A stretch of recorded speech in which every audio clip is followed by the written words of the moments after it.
I have this Stonehenge mystery.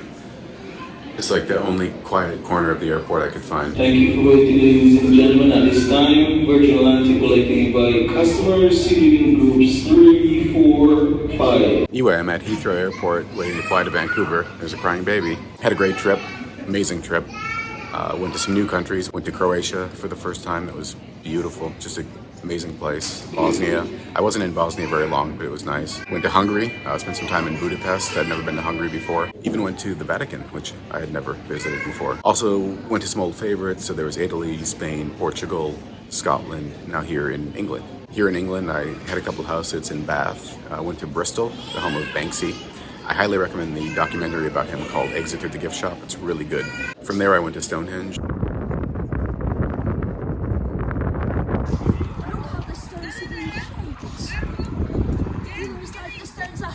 I was at Stonehenge when I was a baby, but it did not work out as well on that trip as it did on this one.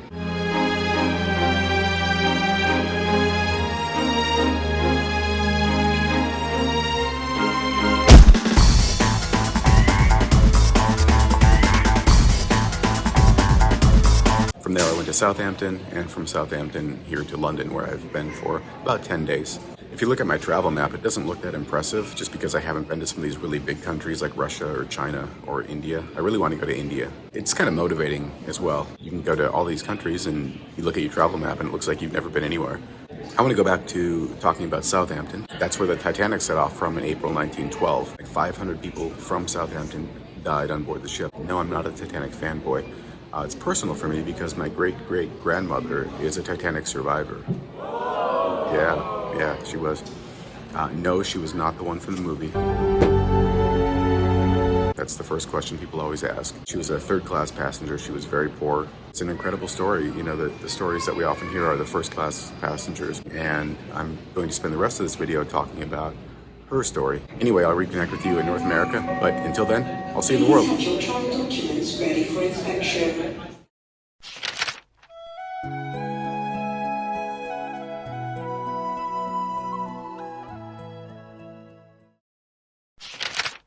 This is the story of my great-great-grandmother, a poor third-class passenger from Finland on board the maiden voyage of the Titanic, who was immigrating to the United States so that she could join the rest of her family in northern Minnesota. She was not an E, but a T. E is a Norwegian name, which I get from my dad's side of the family, and T is a Finnish name, and this was on my mom's side of the family. So we'll call her Mrs. T. Mrs. T left her home in Finland on April 3rd, the same day that the Titanic arrived to Southampton from Belfast. I'm sure she had never left Finland in her life, and now one April day at age 63 she would leave it, knowing she'd never return. Her sons in Minnesota, one of whom was my great-grandfather, Mr. T, had bought her this ticket, which was originally supposed to be on board a ship departing from Helsinki. But, due to either the coal strike in the UK, which greatly impacted shipping, or a simple misunderstanding, they received a letter saying she'd sail on the Titanic. Cool, they probably thought. Most of what we know about Mrs. T's story comes from newspaper interviews she gave to a Finnish-American newspaper in New York, as well as the Duluth News Tribune in Minnesota.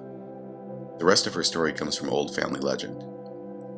The story that my branch of the family was always told, and would always retell, was that Mrs. T traveled on board wearing all the clothing she had. In one pocket was her Bible, and in all the other pockets were potatoes from her family farm in Finland. Third-class passengers were not allowed much luggage. I've also heard that she was a weaver in Finland and traveled on the Titanic with rugs she had made. I suppose both could be true, but whatever she carried, they soon became an afterthought. Mrs. T was sharing a third-class cabin with at least 4 other Finnish women, all much younger than she was. She said they were all sleeping when the ship hit the iceberg, but were awakened when there was a lot of commotion outside their room. A young Finnish man, who was the brother of one of Mrs. T's bunkmates, knocked on the door and told them what was happening. Many third-class passengers were initially turned away by Titanic crew, who told them there was nothing wrong. But at some point, the young man led the Finnish women up to the deck of the ship, where the young man soon found himself on the wrong end of a revolver. An officer held him at gunpoint, thinking he was trying to board the lifeboat. But when he explained he was only leading these women to safety, tensions calmed. A low-ranking officer helped Mrs. T into a lifeboat. She later said he was quite drunk and she never saw him again. We don't know which lifeboat Mrs. T boarded, but we have a few ideas based on her accounting of it.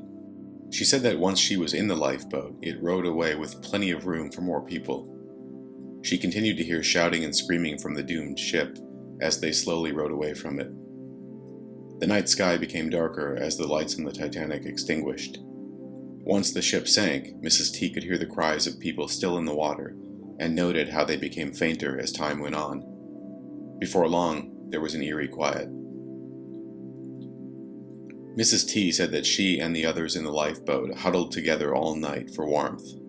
At daybreak, she could see other lifeboats all around them, and soon they saw the ocean liner Carpathia appear on the horizon. Mrs. T said that several people in her lifeboat broke down in tears at the sight of it. When the Carpathia arrived to rescue the survivors and Mrs. T boarded it, she was delighted to see the young Finnish man who had brought her to the Titanic's deck. Mrs. T spent a week at St. Vincent Hospital in New York for observation. Upon her discharge, the staff there gave her a huge green sash that said "Titanic Survivor" and put her on a train bound for northern Minnesota. She said that people on the train were very accommodating and helpful. They were also quite curious, but as she spoke no English, conversations were limited. Of the 700 total third-class passengers on board the Titanic, only 172 of them survived. Many did not speak English, including my great-great-grandma, and so could not read the signs on board the ship.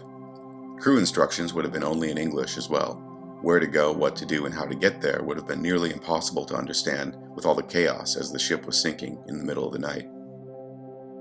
As for the young Finnish man who helped Mrs. T out of her cabin, he became a U.S. citizen in the 1920s and spent most of his later years as a steelworker in Pennsylvania and upstate New York, at some point heading west to California.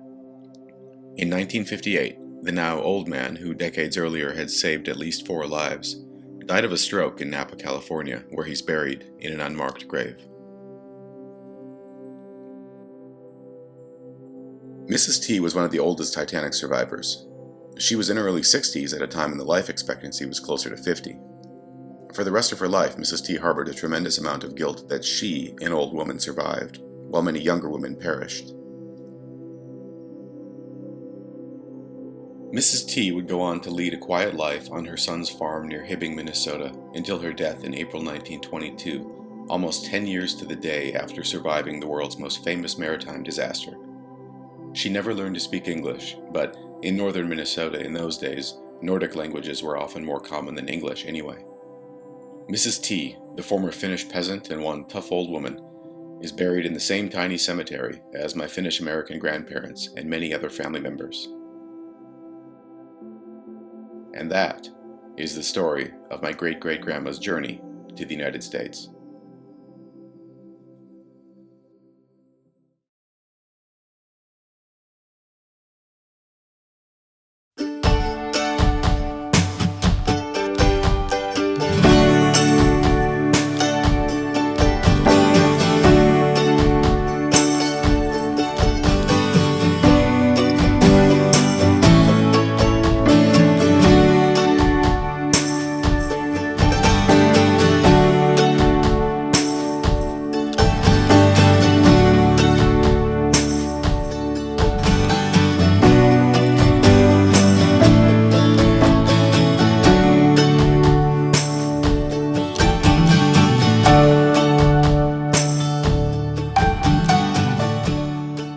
And you find that sort of rootless existence appealing, do you? Well, yes, ma'am, I do. Got everything I need right here with me. I mean, I love waking up in the morning not knowing what's gonna happen or who I'm gonna meet, where I'm gonna wind up. Just the other night, I was sleeping under a bridge, and now here I am on the grandest ship in the world having champagne with you fine people. I'll take some of that.